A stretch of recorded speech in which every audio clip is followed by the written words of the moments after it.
Next, I'm so Paul, by the way. And next we have Chris Timoney, who is sitting right beside me. And he's a comic and actor.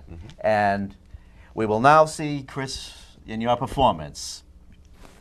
Hi, welcome to Sal's show. This is your host, Priya. And with me today, I have Chris Timoney, a stand-up actor and comedian. Hi, Chris. Hey, Priya. How you doing? I'm good. How are you? I'm great. It's a lovely, gorgeous, sunny spring day in the Boston area. Who could ask for more? And I'm here on Sal's show with you.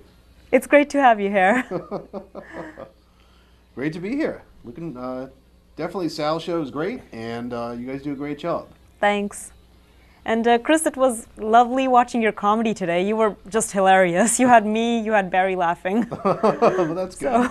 Hopefully some of you at home will laugh. Yeah. Twice, maybe I'm three sure. times. So, how did you get into comedy? I mean, I've been doing it consistently for the past 5 or 6 months or so. I've dabbled in it in the past, but never really got any momentum going. I would get out and do it and be like, all right, I'll put that on the shelf.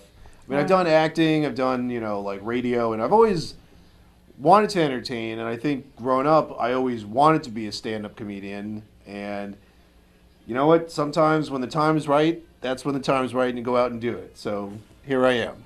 Great.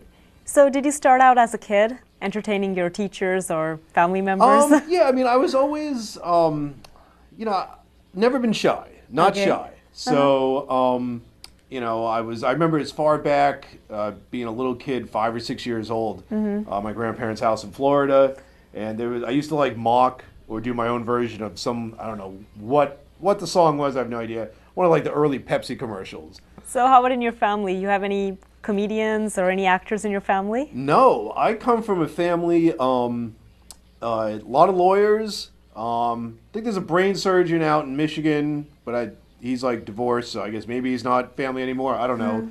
Everyone else, a few teachers. So yeah, it's mostly like people with regular livings, and so I'm the one entertainer.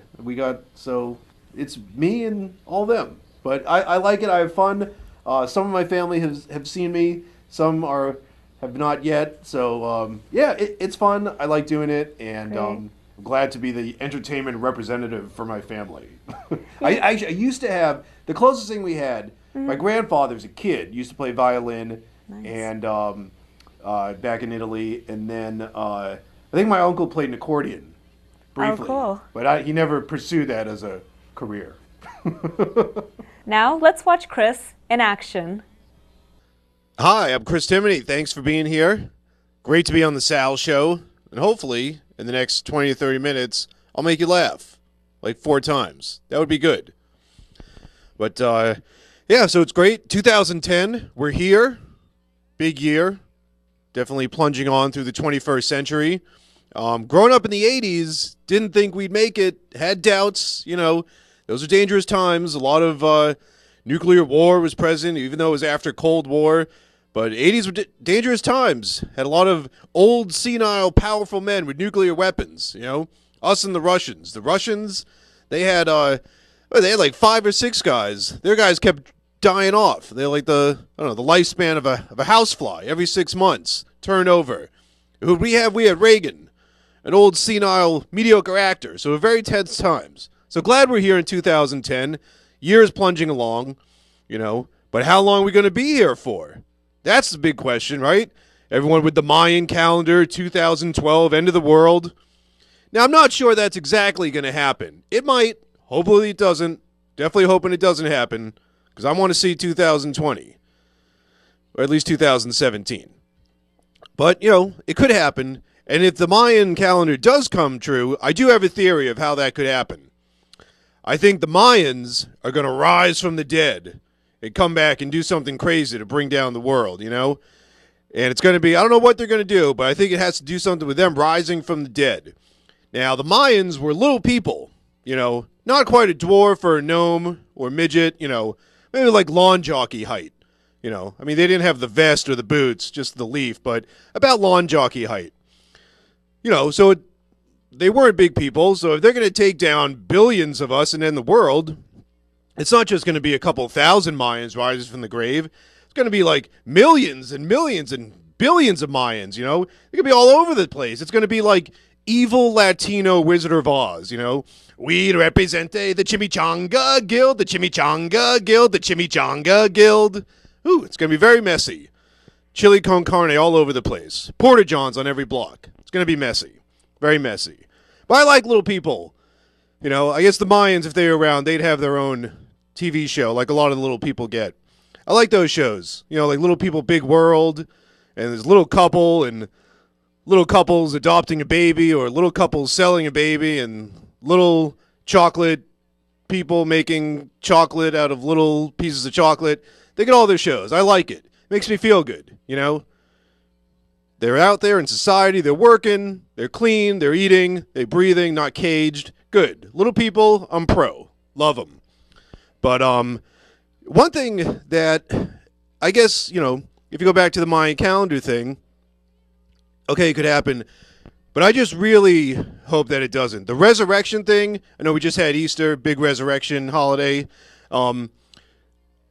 As cool as that might sound, there's a drawback from resurrection that I think would be not good. The necrophilia part, right? Because you got zombies walking around, and you know human beings. Human beings, they'll have sex with anything, right? Other people, animals, objects, whether glass or foam rubber. So, of course, there's going to be people who are going to have sex with people rising from the dead. Hey, that one's still walking, even though I just went to her wake. Let's just do it. No, that can't happen. Necrophilia can never come into fashion. That's just gross. I mean, I couldn't do it. Even one time, I had a after Farrah Fawcett died. Grew up with her big time. You know, she was there when I was going through puberty. She was a focal point of my maturation as a sexual man, I guess, in the privacy of my own private time.